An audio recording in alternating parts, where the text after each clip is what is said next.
और जो कोई अपने आप को बड़ा बनाएगा वो छोटा किया जाएगा, और जो अपने आप को छोटा बनाएगा वो बड़ा किया जाएगा। मसीह यीशु में आप सबों की सलामती हो। आज हम रूहुल कुद्स की मदद से और मुकाशफा के रूह से रोशनी डालने जा रहे हैं बाइबल में से दो सितारों के ऊपर। एक वो जिसने अपने आप को ऊंचा किया तो वो गिरा दिया गया, और एक दूसरा जिसने अपने आप को इतना पस्त हाल किया कि यहां तक अपने आप को मौत के हवाले कर दिया। वो ऊपर आसमानी मुकामों पर उठा लिया गया। तो हम किताब मुकद्दस यानी पुराना अहदनामा, कलाम हक यानी नया अहदनामा, दोनों में से सीखने जा रहे हैं। आसमानी भी जिस्म है और जमीनी भी, मगर आसमानियों का जलाल और है, जमीनियों का और। आफताब का जलाल और है, महताब का जलाल और। सितारों का जलाल और, क्योंकि सितारे सितारे के जलाल में फर्क है। ऐ सुबह के रोशन सितारे, तो क्यों कर आसमान पर से गिर पड़ा। ऐ कौमों को पस्त करने वाले, तू क्यों कर जमीन पर पटका गया।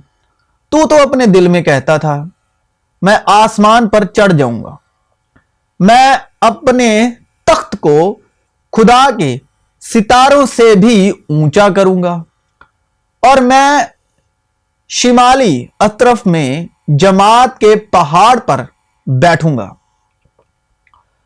मैं बादलों से भी ऊपर चढ़ जाऊंगा, मैं खुदा ताला की मानिंद होऊंगा।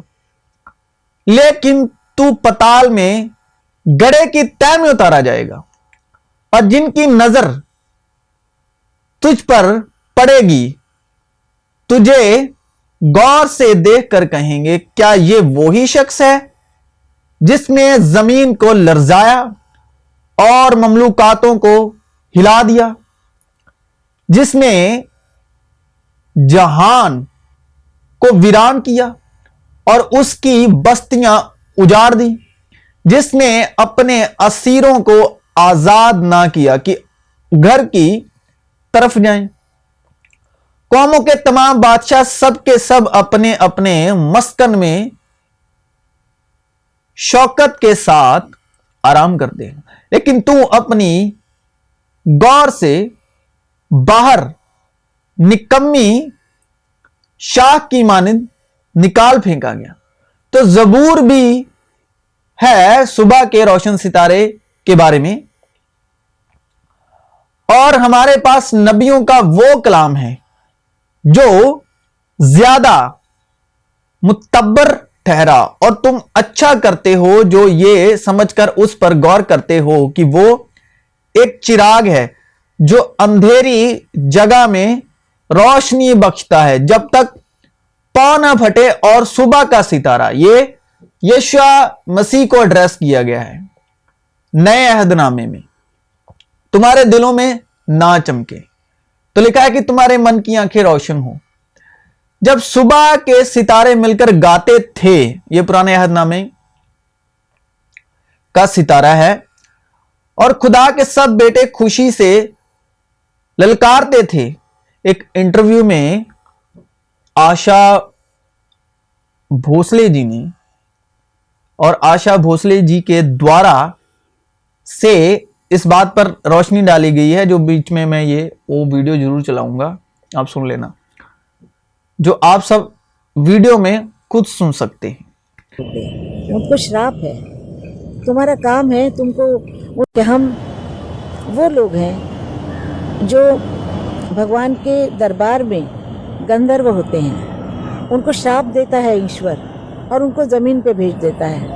वो गाना गाते हैं, बहुत अच्छे आर्टिस्ट होते हैं, लेकिन वो कभी सुखी नहीं। उन्होंने जो फेंका है, और उम्र के 7 साल से 8 साल से तुमने गाना सीखा है और अभी तक तुम गा रही हो, ये तुम शापित गंधर्व हो, तो तुम्हें दुख झेलना ही है, वो तुम कभी ख़त्म नहीं होगा। उस दुख में से निकालने का एक ही रास्ता है, निकल जाने का, वो है गाना। तुम गाती जाओ, दुख होगा, तुम रोओगी, भूलोगी नहीं, लेकिन फिर भी संवर जाओगी, संभल जाओगी। जैसे दाऊद ने भी खुद को सुबह का रोशन सितारा एड्रेस करके ये जबूर लिखा है कि मैं तेरी रूह से बचकर कहां जाऊं, खुदाया तेरी रूह तो मैं पला नस के किधर जावा, खजूरी तेरी तो छिप के मैं केड़ी तरफ नू नसा। मैं तेरी रूह से बचकर कहां जाऊं या तेरी हजूरी से किधर भागूं।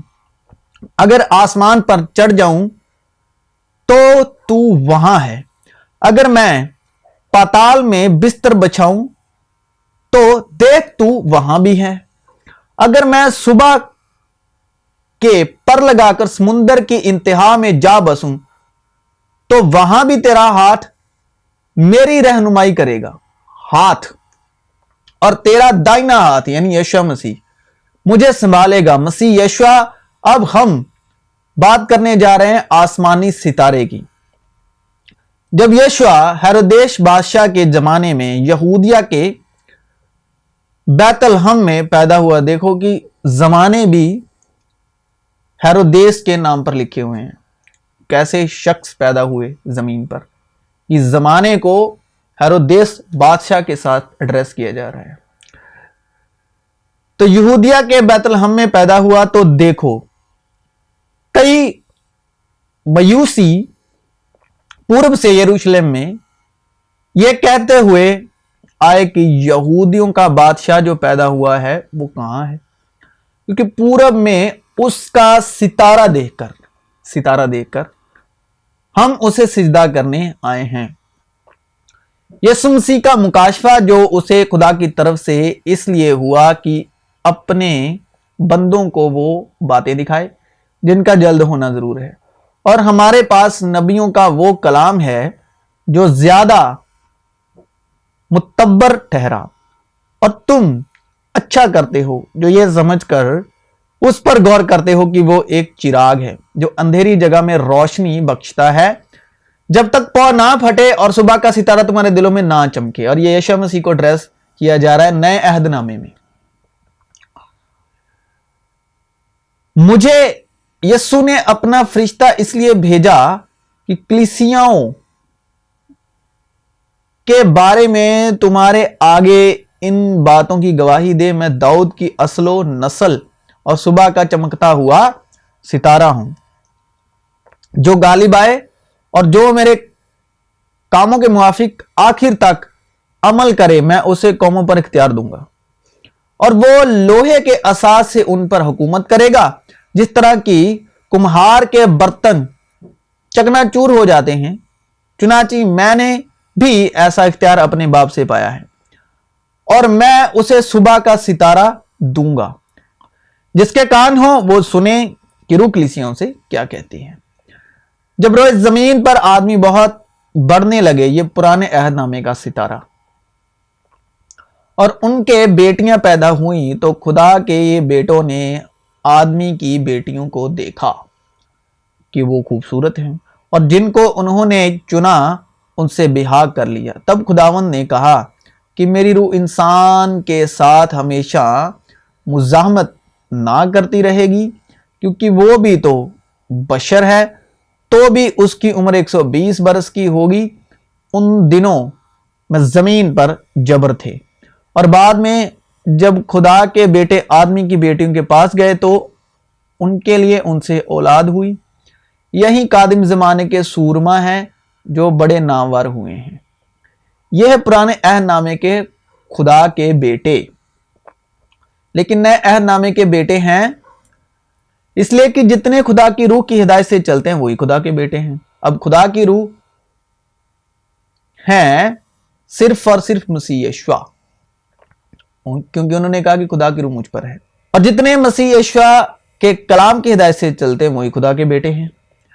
और यीशु बपतिस्मा लेकर फिलफौर पानी के पास से ऊपर गया और देखो उसके लिए आसमान खुल गया और उसने खुदा की रूह को कबूतर की मानिंद उतरते और अपने ऊपर आते देखा और देखो आसमान से ये आवाज आई कि ये मेरा प्यारा बेटा है जिससे मैं खुश हूं। तो जितने खुदा की रूह की हिदायत से चलते हैं वही खुदा के बेटे हैं।